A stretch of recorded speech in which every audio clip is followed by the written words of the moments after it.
വടക്കുംമലയിൽ നിന്ന് ആളെ ഇറക്കിയിട്ടുണ്ട്. എന്തോ അപകടമുണ്ട്. ഷേവ് ചെയ്യണം. ഒരു ചായ. മരണം ഉറപ്പുവരുത്തിയിട്ടേ പോകാവൂ. കാര്യം കഴിയുന്നത് വരെ ഒരു പോലീസും അതുവഴി വരില്ല. ഇപ്പൊ തോട്ടത്തിലേക്ക് പോകണ്ട. കാട്ടാപ്പള്ളി വടക്കമല ആളിറക്കിയിട്ടുണ്ട്. കവലയിൽ വെച്ച് പരസ്യമായിട്ട് കൊല്ലാനാ പരിപാടി.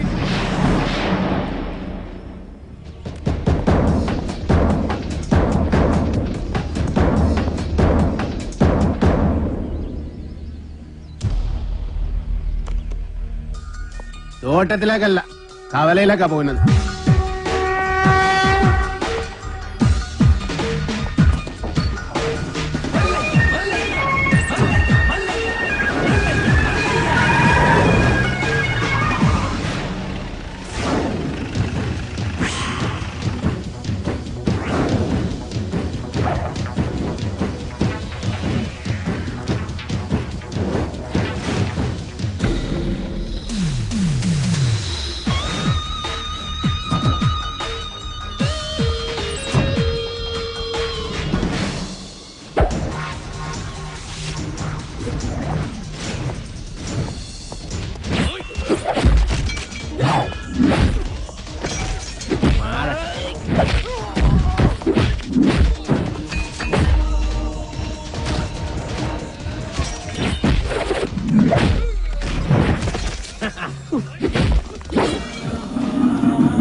കലക്കി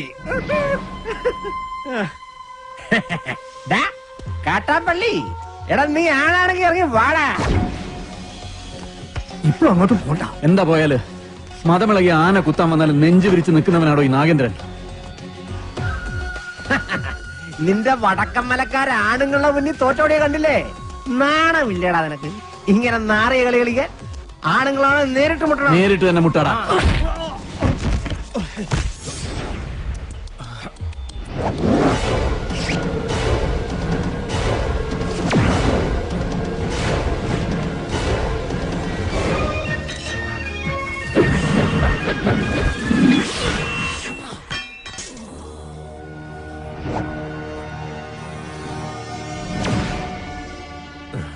ഇത് നിന്റെ നെഞ്ചിന് നേരെ എറിയെന്ന് അറിയാൻ മേലാഞ്ഞിട്ടല്ല. നിർത്തിക്കോ, ഇവിടെ വെച്ച് നിർത്തിക്കോ. ഇല്ലെങ്കിൽ ബയറുകീറി കോടലി പുറത്ത് വന്ന് അത് നിന്റെ പട്ടി തീട്ടിക്കും. നിൻകെ നൻപക്കെ ഗൊത്തില്ല, കാട്ടുപുളി നായിന്റെ പട്ടി മോനെ.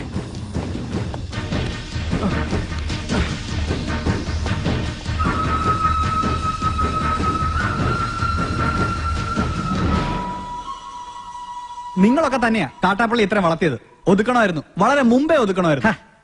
അറിയാൻ പാടില്ല, പക്ഷെ അവനെ കൊന്നിട്ട് ഞാൻ ജയിലിൽ പോകാൻ പാടില്ല. എന്റെ ശത്രു വേറെയാ. എന്റെ അച്ഛനെ 16 വെട്ടുവെട്ടിയിട്ട് കടന്നു കളഞ്ഞ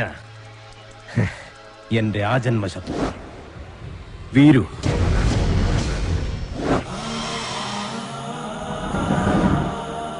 അവനെ എനിക്ക് കൊല്ലേണ്ടത്. അവൻ ചതിച്ചതെങ്ങനെയാന്ന് മല്ലയ്ക്ക് അറിയണ്ടേ? ഒരിക്കൽ മസനഗുഡിയിലെ തോട്ടത്തിൽ നിന്ന് അച്ഛൻ മടങ്ങി വരികയായിരുന്നു.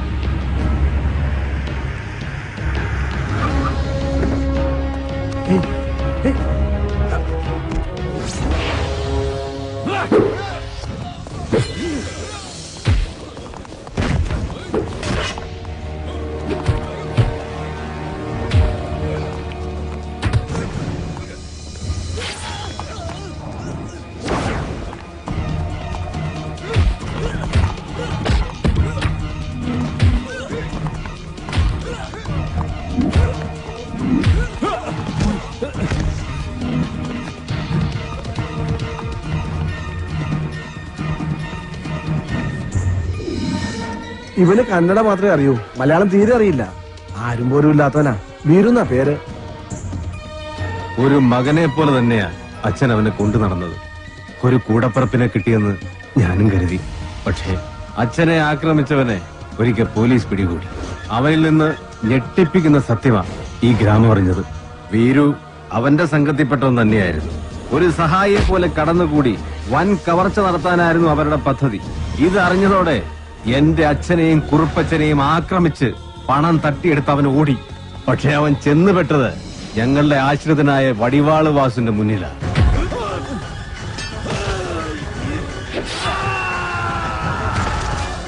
രക്ഷപ്പെടാനാവാതെ കാട്ടിലൊളിച്ച വീരുവിനെ അന്ന് രാത്രി പോലീസ് പിടികൂടി. പിറ്റേന്ന് തെളിവെടുപ്പിനായി അവനെ കൊണ്ടുവന്നപ്പോ എല്ലാ കുറ്റങ്ങളും അവൻ സമ്മതിച്ചു. പണം മോഷ്ടിക്കാൻ വേണ്ടിയല്ലേ നീ ഉണ്ണിത്താനെ വെട്ടിയത്? നീ മുദ്ദ താനെ അതന്നെ ഞാൻ കേളിച്ചു. ഒളിപ്പിച്ചു വെച്ച തൊണ്ടി മുതൽ കണ്ടെടുക്കാൻ പോകുന്ന വഴി അവൻ പിന്നെയും ഒരു ചതി കാണിച്ചു. പോലീസും നാട്ടുകാരും എത്ര ശ്രമിച്ചിട്ടും അവനെ പിടികൂടാനായില്ല. അവൻ രക്ഷപ്പെട്ടു കളഞ്ഞു. പക്ഷെ ദൈവം ഉണ്ടെങ്കിൽ അവനെ എന്നെങ്കിലും എന്നെ കൺമുന്നിൽ കൊണ്ട് തരും. അന്ന് എന്റെ അച്ഛനെ വെട്ടിയതുപോലെ അവനെ വെട്ടിയെറിഞ്ഞ് നാട്ടുകാരുടെ മുന്നിലിരുന്ന് ഞാൻ. അത്രയ്ക്ക് ദ്രോഹമാ ഈ കുടുംബത്തോടവൻ ചെയ്തത്. അവനെ മകനെ പോലെ സ്നേഹിച്ച മനുഷ്യനെയാണ് അവൻ ജീവച്ഛവം പോലെ കടത്തിയത്. അവന്റെ ക്രൂരത നിങ്ങൾക്ക് കാണണ്ടേ? ദേ നോക്ക്.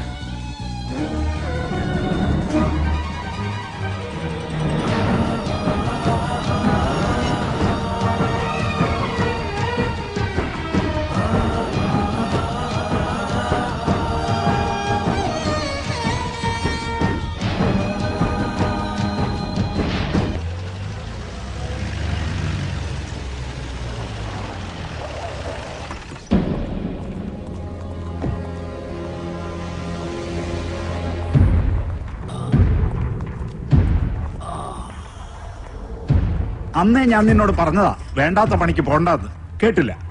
ഒരിക്കലും നന്നാവില്ലെന്ന് തീരുമാനിച്ചുറപ്പിച്ചവരോട് ഇനി എന്ത് പറയാനാ? ഇവനെ ആക്രമിച്ചതിന്റെ പേരിൽ മല്ലയ്യക്കെതിരെ ഉടനെ കേസ് ചാർജ് വേണ്ട.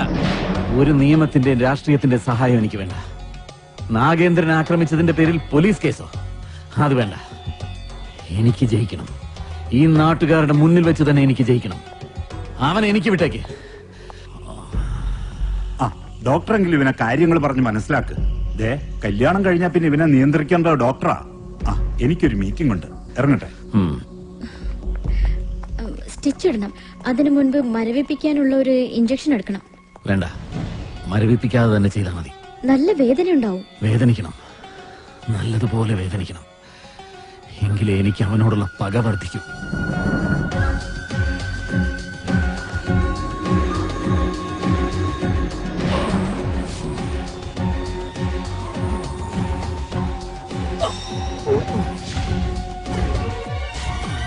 എന്ത് പറ്റിയതാ?